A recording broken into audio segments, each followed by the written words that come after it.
Alright, today we're going to go over the remote desktop. Now, your link will be in the announcements in Cisco. So you will click on that link and it should look like this up here at the top, rdweb dot blah blah blah blah. Alright, that link is in your announcement under Virtual Desktop. You may have more resources listed here, but we are focusing solely on the ENG resource. We're going to click that and it will ask to connect, and it will ask to open a secure port. Now, it may ask you if you wish to allow it something in regards to your clipboard, your printer, or different things like that. That is your choice. You can check the box, don't ever ask again. That's what I did so that it would never ask me this question again. Fill in your information, which is how you log into the computer, and then put in your password and click submit. After clicking submit, you should get the system notice, and you click OK and continue. Now, this system is running through your web browser. So you are running a virtual computer through your web browser. So it is a little slow and a little sluggish. So patience, patience, patience. I'm going to pause mine until it comes up. It doesn't take a whole heck of a long time, but it seems like it's forever because you're sitting there watching the system. All right. If you notice, the system icons are blinking at me. Things are being loaded. Excuse me. So give it a minute to stutter around. If you encounter some errors, let me know. You'll notice that the Creative Cloud installs every time. There are maybe some other things that are installed. You may receive a program called Linux or something like that. Don't worry about it. Move it out of the way, close it, whatever you want. We're not focused on that. On your desktop is an icon called ClassLink. You're going to open that up. All right, and make sure to sign in. Always sign in to your ClassLink first, okay? So that you can open up your Google Drive. Now, the reason I say that these are the steps that you need to do is because every day at midnight, this system is reset. So you must save the files that you work on. So, for example, we're going to work in PacketTracer. So down here at the search bar button, we're going to type Cisco. And you see the Cisco PacketTracer app with that little yellow flag beside it. You're going to open it up. It takes a minute. Sometimes it will ask you a question about multi-user mode. You can click yes or no. I always select yes. That's just me. Maybe you don't want multi-user mode. I don't know. Use the same login that you use to get into Cisco. The same password, and then click sign in. After clicking sign in, you have the PacketTracer open. Now,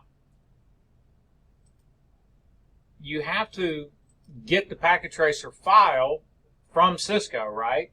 So you're going to need to log into netacad.com to get the PacketTracer file, correct? So you're going to go over there and log in. Same procedure.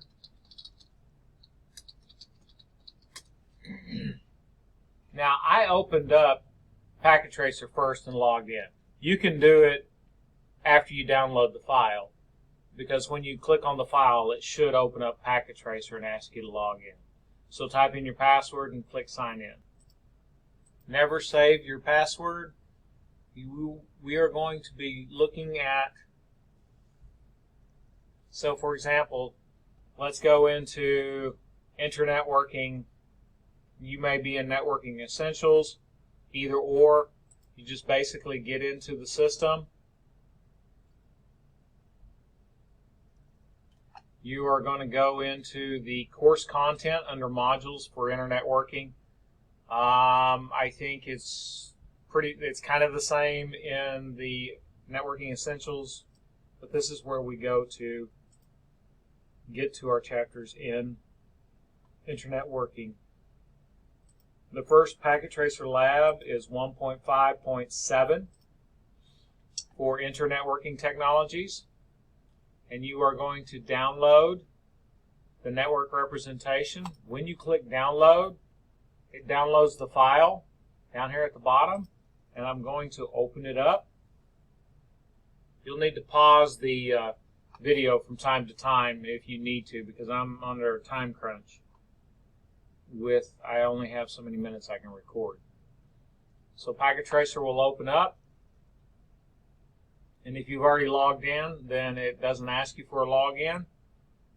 Alright, so these are the instructions for the lab. Let's look. If it comes up with the user profile, just click cancel on that because you're already logged in. You can run the Packet Tracer instructions over to the right, and it snaps up like this. Then I can click on this and have it over here on the left. So I've got my instructions on the right side and my Packet Tracer lab on the left. I'm going to follow the instructions and do the lab. It does tell me how much I have completed. I can click check results, and ooh, check results is locked. Whoa.